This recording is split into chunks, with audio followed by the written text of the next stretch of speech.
Alright, let's talk about formatting your MLA style paper.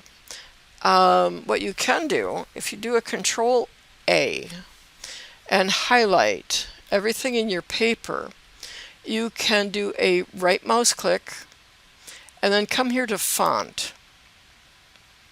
Just type in TIM to bring up Times New Roman, regular, size 12.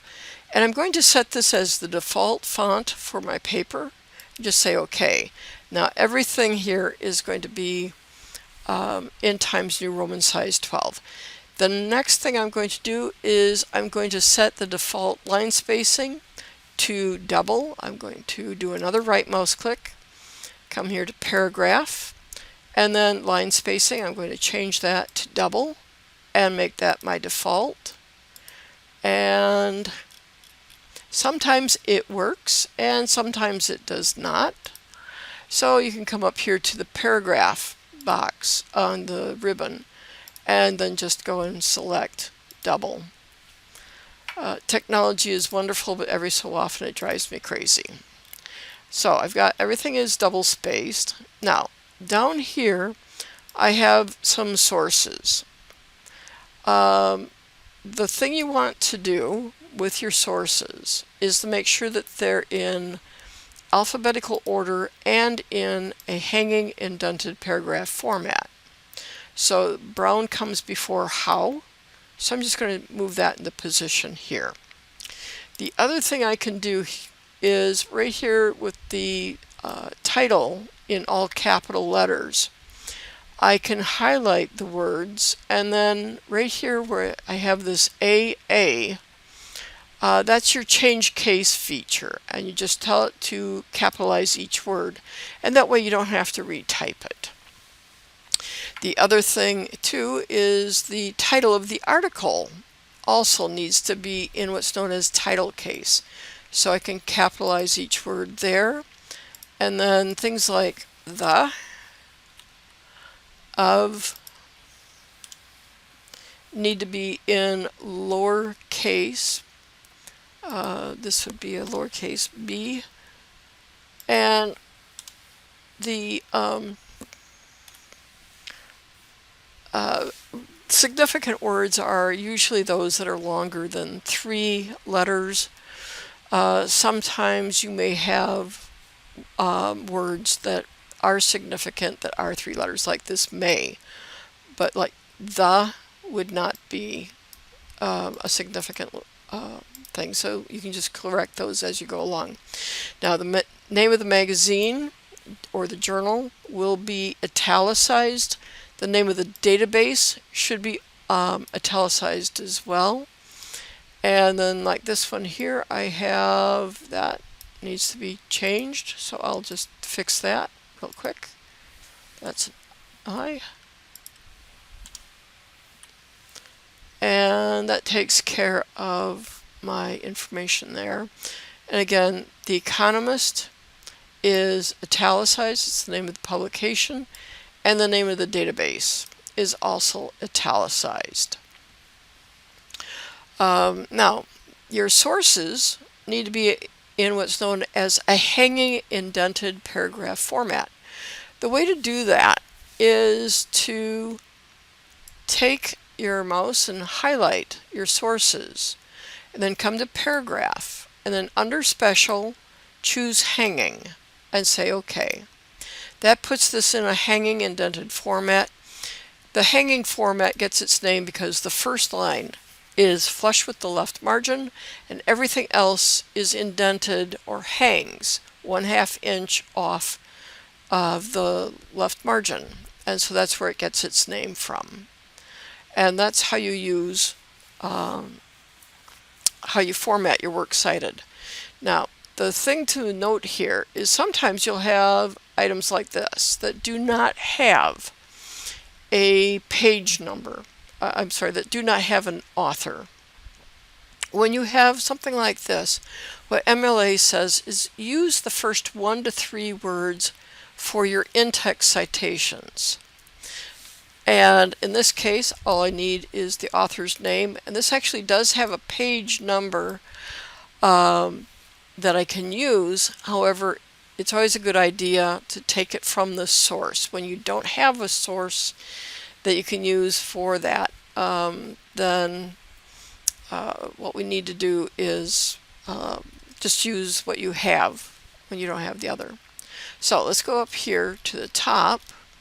I have basically at the top you have your name, your professor's name, either the course name or the number, the date in day, month, year format. The month is always spelled out, and the title of the paper. Now you do need to put it in a header.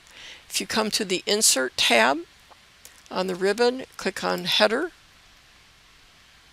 choose the first blank, and then come over here to page number, top of page, the third option. That puts the page number flush with the right margin, and then you just type in your last name and hit the space bar once. That's all the information that is needed for the header. And just close that, and then you're ready to begin typing your paper. Now the first line of each new paragraph in your paper should be indented 1/2 inch in from the left margin. You can use the tab key for this. Otherwise, what you can do is use the same paragraph special format that you use for the hanging indentation, only you have a first line option. So what you can do is do a right mouse click, come to paragraph, and under special use first line, and then say OK. That moves your typing cursor over 1/2 inch, and then what you do is you begin typing. You don't worry about hitting the enter key, because the computer will take care of the line space, the carriage return and line feed for you. When you're ready for a new paragraph, you hit the enter key and just begin typing again. Okay, so that's how you set up an MLA style paper. Now, the in-text citations, what are they? When do you use them? How do you use them? In-text citations are nothing more or less than a pointer to your Works Cited list. And it's the general format for a parenthetical citation is the author's last name, a space, and then the page number, if it is available from the source. If it is not, you don't have to worry about what paragraph or what chapter or anything of that sort. So you can just put in what you have.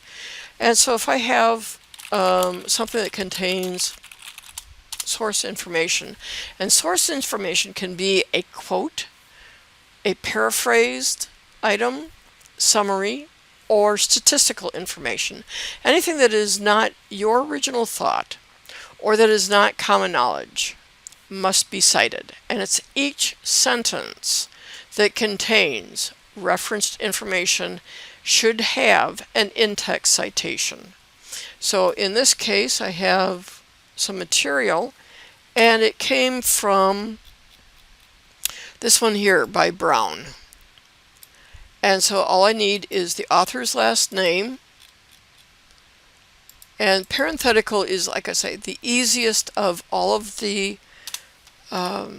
in-text citations, and it comes before the period at the end of the sentence. Now, if I've got something that I am citing, maybe a quote that ends with a period, and it comes from this other source. This is an article, so all I need is, in this case, just the first word.